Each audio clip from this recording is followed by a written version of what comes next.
আসসালামু আলাইকুম, কেমন আছেন সবাই? আশা করি সবাই অনেক ভালো আছেন। আলহামদুলিল্লাহ আমরাও অনেক ভালো আছি। তো বরাবরের মতো নতুন আরেকটি ভিডিওতে আপনাদের সবাইকে স্বাগত জানাই। আজকের ভিডিওটা দেখতে থাকুন, আশা করি ভালো লাগবে। তো আজকে দুপুরে কি রান্না করব আপনাদের সাথে শেয়ার করব।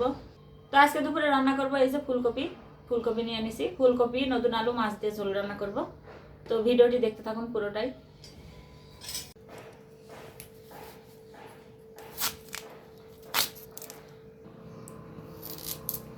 তো এই যে এইভাবে ফুলকপিগুলো কেটে নিব আমি।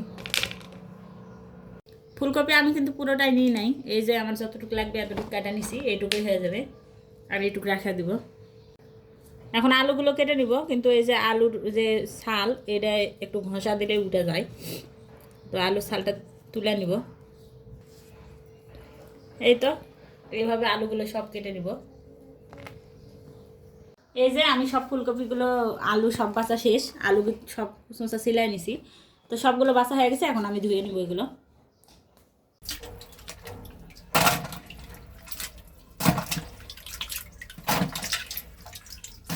এই যে এখানে মাছ নিয়ে নিছি।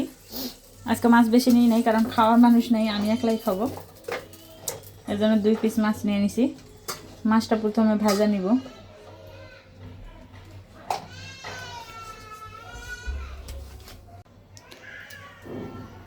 এই তো মাছের পিসগুলো ভালোভাবে আমি মাখায় নিছি, লবণ হলুদ মরিচ দিয়ে। এখন ভাজতে দিয়ে দেব।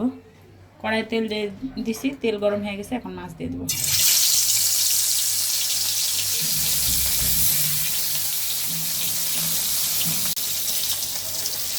মাছগুলো ভাজা হয়ে গেছে, এখন উঠিয়ে নেব।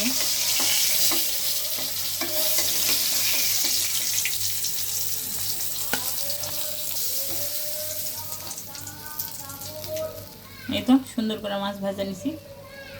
প্রথমে দিয়ে দিলাম জিরে, এখন দিয়ে দিচ্ছি পেঁয়াজ কুচি আর কাঁচামরিচ।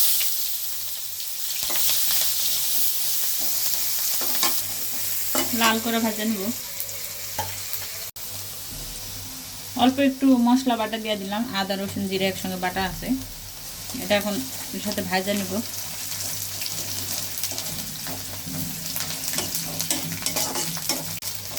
মশলাটা ভাজা হয়ে গেছে, এখন পানি দিয়ে দেব।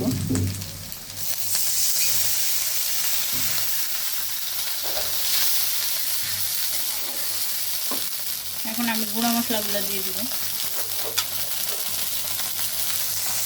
লবণ, হলুদের গুঁড়া, মরিচের গুঁড়া।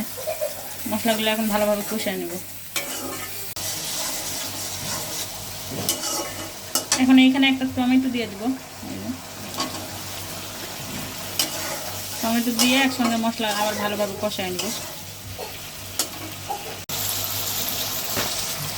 এই তো মশলা কষানো হয়ে গেছে সুন্দরভাবে, তেল একদম উপর থেকে উঠে আসছে। এখন তরকারি দিয়ে দিব।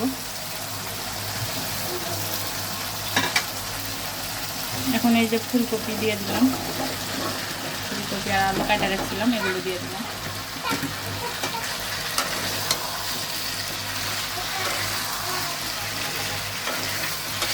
ভালোভাবে তরকারির সঙ্গে মশলা সব মিশিয়ে নেব।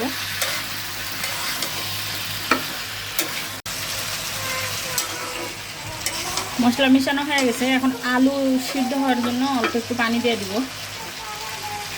আলুটাও সিদ্ধ হবে, ফুলকপিটাও একটু সিদ্ধ হবে। এই তো অল্প পানি দিয়ে দিলাম, এখন ঢাকনা দিয়ে ঢাকা রাখবো। তারপরে পানিটা শুকিয়ে গেলে তরকারিটা কষায় নেব। ঢাকনা দিয়ে দিলাম। তরকারিটা দেখি কত দূর হয়েছে। এই তো পানি একদম শুকিয়ে গেছে, এখন তরকারিটা কষায় নেব সুন্দর করে।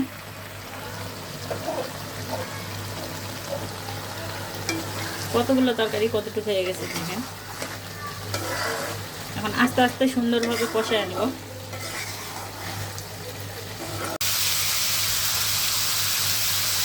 তরকারিটা সুন্দর করে কষানো হয়ে গেছে। এই তো এখন আমি পানি দিয়ে দেব।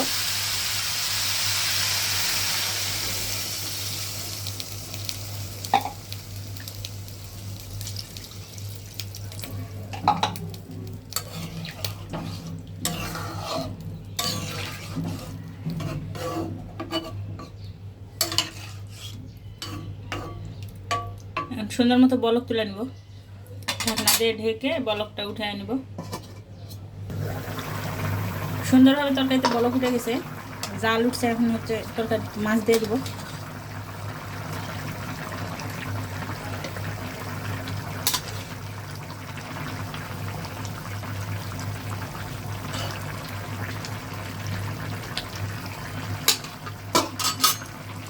আর একটু পর নামাই নেব তরকারি।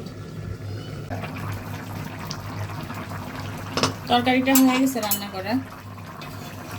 এই যে সুন্দর মতো তরকারি হয়ে গেছে। এই তো এখন চুলা জালটা বন্ধ করে দিব। তরকারিটা এখন নামাই নেব। তো ফাইনালি আমার রান্না শেষ হয়ে গেছে। দেখেন তরকারিটা কেমন হয়েছে। এই তো ফুলকপি নতুন আলু মাছ দিয়ে ঝোল রান্না করছি। তো তরকারি রান্নাটা আমার কেমন হয়েছে সবাই কমেন্ট করে জানাবেন। আমার এই ভিডিওটি যদি আপনাদের ভালো লেগে থাকে অবশ্যই আমার চ্যানেলটি সাবস্ক্রাইব করে দিবেন। সবাই লাইক কমেন্ট এবং শেয়ার করবেন। ভালো থাকবেন, সুস্থ থাকবেন। আল্লাহ হাফেজ সবাইকে।